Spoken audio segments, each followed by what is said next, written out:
Telugu cinema చరిత్రలో మాయాబజార్ ఓ అద్భుతం. 6 దశాబ్దాలు దాటిన సినిమాలోని ప్రతి సన్నివేశం, ప్రతి పాట నేటికీ తెలుగువారి ఇళ్లలో మార్మోగుతూనే ఉంది. ముఖ్యంగా ఎస్వి రంగారావు తన నటనతో, ఆహార్యంతో ఘటోత్కచుడిగా ప్రాణం పోసిన వివాహ భోజనంబు పాట ఒక ఐకానిక్ సాంగ్.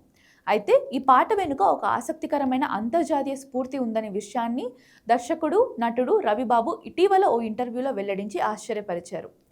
ఈ క్లాసిక్ సాంగ్ రూపకల్పనలో హాలీవుడ్ ప్రభావం ఉందనేది వినడానికి వింతగా అనిపించినా అది నిజమని రవిబాబు అంటున్నారు. 1935లో అమెరికాలో విడుదలైన ది లాఫింగ్ పోలీస్ మ్యాన్ అనే పాట నుండి స్ఫూర్తి పొంది వివాహ భోజనంబు పాటను తీర్చిదిద్దినట్లు పేర్కొన్నారు. ఆంగ్ల పాటలోని ఆ హుషారు, నవ్వుల మేళవింపుని మన నేటివిటీకి, ఘటోత్కచుడి పాత్ర స్వభావానికి తగ్గట్టుగా మార్చి అద్భుతమైన బాణిని కూర్చారన్నారు.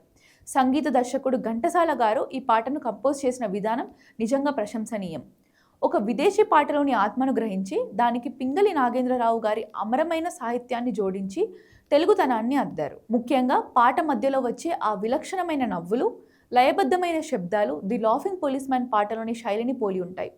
స్ఫూర్తి ఏదైనా దానిని మన సంస్కృతికి తగ్గట్టుగా మలచడంలో మన దిగ్గజాలు చూపిన ప్రతిభ అసాధారణమైనది. సాధారణంగా గొప్ప కళాఖండాలు సృష్టించబడే క్రమంలో ప్రపంచవ్యాప్తంగా ఉన్న వివిధ కళారూపాల నుండి స్ఫూర్తి పొందడం సహజమే. రవిబాబు వెల్లడించిన ఈ రహస్యం సినీ ప్రేమికుల్లో ఆసక్తికరమైన చర్చకు దారితీసింది. అప్పట్లోనే మన దర్శకులు, సంగీత దర్శకులు ప్రపంచ స్థాయి సినిమాలను, సంగీతాన్ని ఎంతగా ఫాలో అయ్యేవారో, వాటిలోని మంచిని మన ప్రేక్షకులకు ఎలా అందించేవారో ఈ ఉదాహరణ తెలియజేస్తుంది. ఆ స్ఫూర్తిని మేళవించి మాయాబజార్ వంటి ఒక మాస్టర్ పీస్ను మనకు అందించారు. వివాహ భోజనంబు పాట వెనుక ఈ హాలీవుడ్ లింక్ ఉన్నా అది నేటికి పక్కా తెలుగు పాటగానే మన గుండెల్లో నిలిచిపోతూ ఉందనడంలో ఎలాంటి సందేహం లేదు. స్ఫూర్తి పొందిన పాటతో పోలిస్తే వారు చేసిన క్రియేటివ్ మార్పులు ఆ పాటను మరో స్థాయికి తీసుకెళ్లాయి. దీంతో పాత తరం టెక్నీషియన్ల విజన్ ఎంత గొప్పదో మరోసారి రుజువైంది. మాయాబజార్ మ్యాజిక్లో ఇదొక కొత్త కోణమని చెప్పొచ్చు.